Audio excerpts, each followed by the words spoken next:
Hi friends, எல்லோரும் எப்படி நல்லா இருக்கீங்களா? நான் இங்கே ரொம்ப சூப்பராக இருந்துகிட்ருக்கிறேன். நீங்கள் எல்லாம் நல்லா இருப்பீங்க அப்படின்னு நான் நம்புகிறேன். இன்றைக்கி குவைத்திலேருந்து வெளியே இருக்கக்கூடிய முக்கியமான ஒரு சில தகவல்களை பற்றி தான் நம்ம பார்க்க போகிறோம். அதனால் நம்ம சேனலை சப்ஸ்கிரைப் பண்ணாதவங்க சப்ஸ்கிரைப் பண்ணிவிட்டு நம்மளை அப்படியே ஃபாலோ பண்ணிட்டீங்க ஓகேவா? நான் உங்கள் ஏகே தமிழா 360.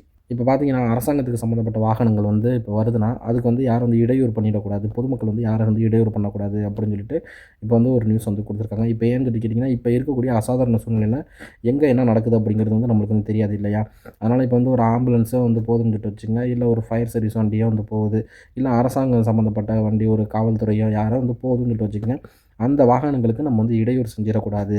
அதனால் மக்கள் அது மாதிரியான வாகனங்கள் வருதுன்னு வச்சுக்கோங்க, கொஞ்சம் நீங்கள் நவுந்தே நீங்கள் இருங்க. உங்களுக்கே தெரியும், டிரைவராக இருந்தீங்கன்னா கண்டிப்பாக அந்த ரூல்ஸ் அண்ட் ரெகுலேஷன் எப்படி ஃபாலோ பண்ணுறது அப்படிங்கிறது உங்களுக்கு தெரியும். எங்கேயாச்சும் ஒரு இடத்துல ஃபயர் ஆகிடுச்சுன்னா அந்த இடத்துல கூட்டமாக கும்பலாக நிற்கக்கூடாது அப்படிங்கிற அந்த அறிவுரையும் கொடுத்துருக்குறாங்க. அது மாதிரி இப்போ நீங்கள் ஏதோ ஒரு இடத்துலேருந்து நீங்கள் ஒரு எமர்ஜென்சி நீங்கள் கால் பண்ணி நீங்கள் மேட்டரை சொல்லிட்டீங்கன்னா, கரெக்டாக அந்த இடத்தோட லொக்கேஷனே கரெக்டாக சொல்லணும். நீங்கள் சொல்ல வேண்டிய விஷயத்தை தெளிவாக கரெக்டாக சொன்னா தான் உடனடியாக அவங்க மீட்பு படைகள் உடனே உங்களுக்கு ஹெல்ப் பண்ணுறதுக்கு அங்கே வருவாங்க அப்படிங்கிறதையும் அதையும் சொல்லியிருக்கிறாங்க. அது மாதிரி பார்த்திங்கன்னா, இங்கே உங்களுக்கு தெரியும், இப்போ இந்த அசாதாரண சூழ்நிலை காரணமாக இந்த தாக்குதல்கள் எல்லாம் நீங்கள் ஃபோட்டோவோ வீடியோவோ எடுத்து சோசியல் மீடியாவில் பகிரக்கூடாது அப்படின்னு சொல்லிட்டு ஒரு இதை சொல்லியிருந்தாங்க.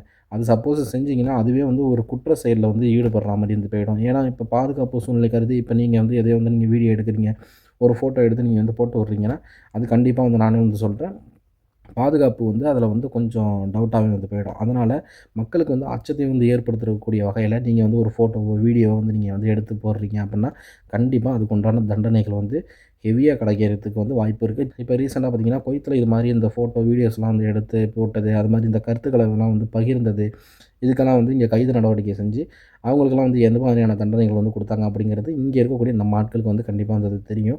அது மாதிரி இங்கே குவைத்தில் மட்டும் கிடையாதுங்க, இங்கே துபாய் பக்கத்தில் இருக்கக்கூடிய கல்ஃப் நாடுகள்லாம் தொடர்ச்சியாக அது மாதிரியான செயல்கள் செஞ்சுக்கிட்டு தான் இருக்குதோ, அதுக்கு எதிராக தண்டனைகள் கொடுத்துக்கிட்டு தான் இருக்குதோ, அதெல்லாம் கண்டுபிடிச்சி அதெல்லாம் பார்த்து தண்டனைகள்லாம் கொடுத்துக்கிட்டு தான் இருக்குதுன்னு வச்சுக்கங்களேன்.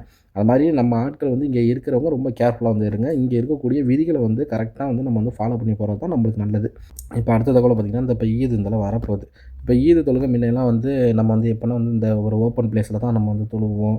இப்போ ஒரு கும்பலாக நின்று தொழுவோம். ஆனால் இப்போ அதுக்கு தடை விதிச்சிருக்கிறாங்க இப்போ இங்கே இருக்கக்கூடிய அரசாங்கம். ஏன்னு சொல்லி கேட்டிங்கன்னா, இந்த பாதுகாப்பு சூழ்நிலை கருதி நீங்கள் இந்த ஜும்மா பள்ளி இருக்குதுல்ல, அங்கே தான் உங்களுக்கு ஈத் தொழுகை நீங்கள் நடத்தணும் அப்படின்னு சொல்லிட்டு சொல்லியிருக்காங்க. அதனால் நம்ம மக்கள் யாரோ ஒரு 10 பேர் 20 பேர் நம்மளுக்கு இங்கே தொழுவ வைக்கிறாங்க, அங்கே தொழுவ வைக்கிறாங்க அப்படின்னு சொல்லிட்டு கூப்பிட்டா நீங்கள் வெளிப்புறமாக போய் நின்றுட்டு தொழுவுறதை அதை அவாய்ட் பண்ணிங்க. இப்போ நம்மளுக்குன்னு சொல்லிட்டு கொடுக்கப்பட்ட அந்த இடங்கள் இப்போ அரசாங்கம் மூலிமா இது இப்போ சொல்லியிருக்குதில்ல, இப்போ இந்த ஜும்மா பள்ளியில் தான் நீங்கள் போய் தொழுவணும் அப்படின்னு சொல்லிட்டு, அதனால் அது மாதிரியான இடங்களில் போய்ட்டு நீங்கள் ஈத் தொழுகை கண்டிப்பாக தொழுவுங்க. காலையில் 6 மணி 8 நிமிஷத்தில் இந்த தொழுகை நடைபெறும் அப்படின்னு சொல்லிட்டு ஒரு தகவல் வெளியாக இருக்குது. அதனால் நீங்கள் இருக்கக்கூடிய ஏரியாக்களில் உங்களுக்கு டைமிங் எந்த மாதிரி கொடுத்துருக்காங்க அப்படின்னு சொல்லிட்டு அதையும் பார்த்துங்க ஓகேவா? நம்ம சேனல் தொடர்ச்சியாக பயனுள்ள வீடியோக்கள் தான் நம்ம போட்டுட்ருக்கோம். உங்களுக்கு ஏதாவது முக்கியமான நியூஸ் வேணும், இதை பற்றி நியூஸ் வேணும்னா நீங்கள் மறக்காமல் கமெண்ட் தெரியப்படுத்துங்க. அந்த நியூஸை நான் கண்டிப்பாக நான் எடுத்து போடுறேன். அது மட்டும் இல்லாமல் நம்ம ஊரில் நடக்கக்கூடிய முக்கியமான நிகழ்வுகளை பற்றியும் நம்ம விழிப்புணர்வு வீடியோக்கள்லாம் போட்டுட்டு தான் இருக்கோம். அந்த வீடியோக்களையும் பாருங்கள். ஏன்னா இப்போ இங்கே நடக்கக்கூடிய இந்த அசாதாரண சூழ்நிலையில் நம்ம அதிகமாக நியூஸை நம்மளால் போட முடியலை. ஏன்னா அந்த நியூஸை ஏதாச்சும் தேவையில்லாமல் ஒரு ஃபேக் நியூஸாக மாறிடுச்சுன்னு வச்சுங்களேன், அது எனக்கு பாதிப்பு இல்லாமல் அந்த நியூஸை எடுத்து ஷேர் பண்ணி விட்ற என்னோடய சப்ஸ்கிரைபர்ஸுக்கும் பாதிப்பு கிடைக்கிறதுக்கு வாய்ப்புகள் அதிகங்கிறதுனால நான் இந்த நியூஸ் இங்கே நடக்கக்கூடிய முக்கியமான அஃபீஷியல்ஸ் நியூஸை மட்டும் தான் நான் எடுத்து கொடுத்துட்ருக்கேன்.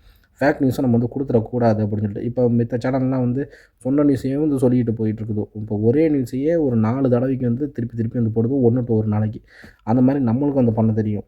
ஏன் அந்த மாதிரி பண்ணலாம் அப்படின்னா வேணாம், அது நம்மளுக்கு அந்த மாதிரி நம்ம ஒரு பொய்யான ஒரு பரப்புரையை நம்ம செஞ்சு நம்ம சம்பாதிக்க வேண்டிய அவசியம் கிடையாதுங்கிறதுனால தான் நான் சரி ஒரு முக்கியமான நியூஸ் அப்படி நம்ம கொடுத்துட்டு போயிடுவோம். மக்கள் தொடர்ச்சியாக நம்ம சேனலை சப்ஸ்கிரைப் பண்ணி நம்மளுக்கு ஆதரவு கொடுங்க. பொய்யான தகவல்களை தயவு செஞ்சு நம்பாதீங்க. அப்படியே இருந்தால் கூட நீங்கள் அதை எடுத்து யாருக்கும் ஷேர் செஞ்சு விட்றாதீங்க. அஃபீஷியலான நியூஸை மட்டும் உங்களுக்கு கன்ஃபார்ம்னு சொல்லிட்டு தெரிஞ்சிச்சுன்னா அது மட்டும் கரெக்டாக எடுத்து ஷேர் பண்ணி விடுங்க. நான் முன்னாடி உள்ள வீடியோவில் நான் சொல்லியிருப்பேன், இது மாதிரி இவ்வளவு செலவாகுது ஊருக்கு போகிறதுக்கு அப்படின்னு சொல்லிட்டு.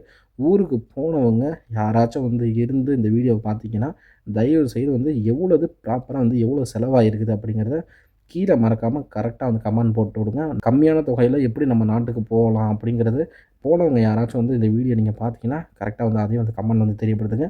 நம்ம நண்பர்களுக்கும் வந்து அது ஒரு பயனுள்ளதாக வந்து இருக்கட்டும். கண்டிப்பாக சொந்தம் தொடர நம்மளை சப்ஸ்கிரைப் பண்ணி ஃபாலோ பண்ணிங்க. See you நண்பா.